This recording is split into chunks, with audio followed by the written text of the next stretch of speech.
Hey guys, it's Jackie the Boxing Diva. I'm here live at the Sands Casino in Bethlehem, Pennsylvania with Billy Briscoe, trainer of tomorrow night's main event, King Gabriel Rosado. How you doing? Fine, how about yourself? Good. So, you're going into this fight for the #1 spot in the IBF. Then you become a mandatory for a title. What's running through your mind? Right now we're just taking it as a fight. It's just a fight. We got to win. You can't put any undue pressure on yourself because at the end of the day, when the bell rings, it's just a fight. The outcome of what's going to happen after doesn't count if we don't win. Right. So that's a whole game plan to win. Everybody got a plan. Like Mike Tyson and Casamado used to say, everybody got a plan until they get hit. Right. Well, we got a plan even if we do get hit because we train to make the adjustments. Right. I know they charge Whitaker's no walk in the park. I don't underestimate anybody. I don't overestimate anybody, but I don't underestimate anybody. Right. Anybody that hasn't lost in 8 years, to me, has a winning attitude. Now, what they did in the past, it doesn't really matter because, a fighter becomes the fighter that he is by all the trials and tribulations he has to go through in life. Right. Sometimes the loss is the best thing for a fighter. People don't want to hear that, but sometimes early on in your career, not now, not at this stage, obviously, but early on in your career, when you're learning, you're homing your craft, you're learning your trade, so to speak. And, just maybe the trainer telling you, roll in the jab, the guy's going to count in your right hand. Yeah, I got you, coach, I got you. But in the back of his head, he's like, I'm winning.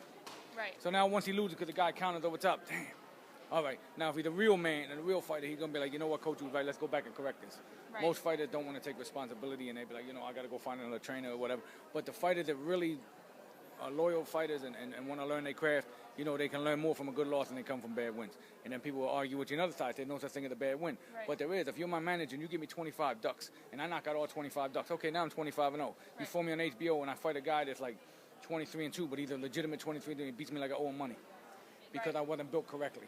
Right. So do you think that plays to what a lot of people in the fight game say, fighters with a loss are more dangerous than any other kind of fighter because they feel like they have a little more to prove?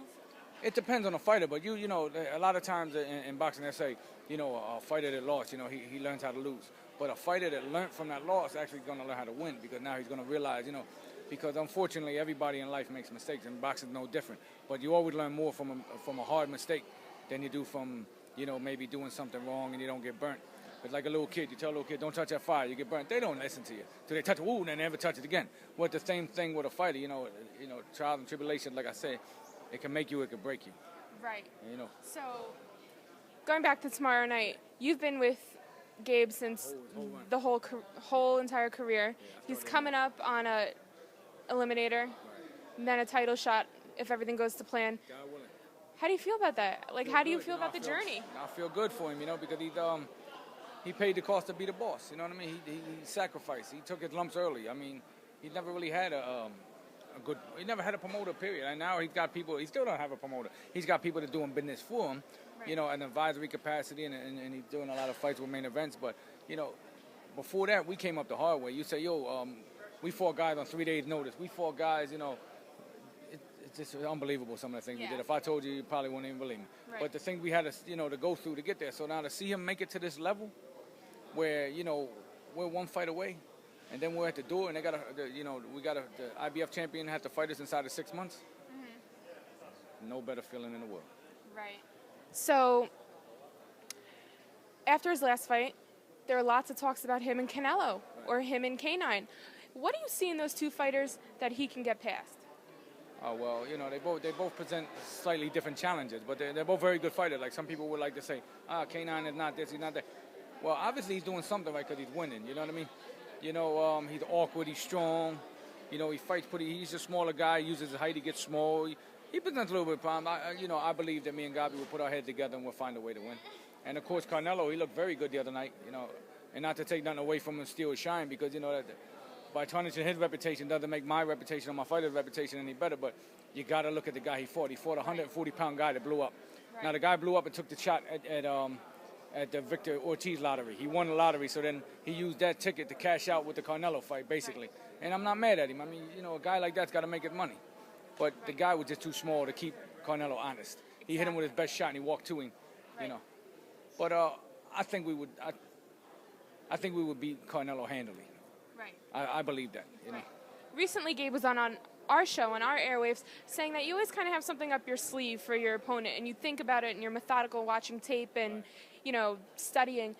What do you have up your sleeve for tomorrow night? Gabe says it's not going past 6. Are you sticking to that?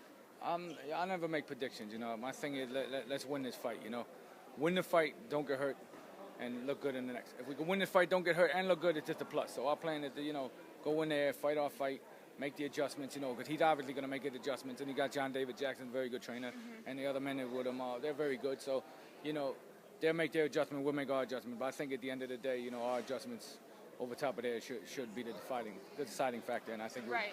we get there. He mentioned you love to watch tape of older fighters. Who's your favorite fighter to watch? Sugar Ray Robinson, Yeah. the great Joe Louis.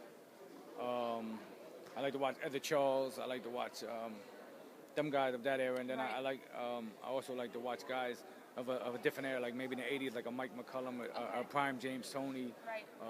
Julio Cesar Chavez Sr. Senior. You know, the father. You know, the way he used to run decoy shots, and he had a very underrated defense. You know, he's hard to hit, and the way he put himself in position with the decoy shots to land the money shot. I like to watch them guys, and a lot of different other guys, like maybe a Willie Pep. I'll watch him for the way he controlled Right. the ring with his feet, Love Willie or Pep. you know, different guys. Like you know, some guys that feint a guy, make him commit, different things like that. I just like to watch them all. Right. You know, because you gotta. I have an appreciation of the art and science of boxing. Right. You know, so. Right. How'd you get into boxing? I started fighting when I was 6 years old. My father used to fight years ago, but he was very old. He had me when he was 62. God bless him. And he passed away when he was 69 when I was 7. So he started me off. You know, he started me off when I was 6, but he was from the old school because he was born in 1911. Excuse me. So he had that old flair when, you know, they trained, you know, solid fundamental guy. So when I was a little kid, he worked with me with that, and then he passed away. And, you know, may God rest his soul. And then my mother took me to the gym and allowed me to further my education with them guys like Sonny McCord helped me a little bit. And then the great Mr. Wesley Mozart, may God rest his soul, he took me under the wing and he taught me almost everything I know about boxing. And he was a scientific dude. He built Dwight Muhammad Qawi from 1-1-1 to the International Boxing Hall of Fame. So the Awesome. things he could tell you about boxing, man, was unbelievable. Awesome. And you certainly have a lot of that knowledge yourself. Thank you. But thank you for your time. We're going to get out of here so you can get to your fighter. Thank you. I'm Jackie. This is Billy, and we'll see you tomorrow night. Thank you very much. Thank you.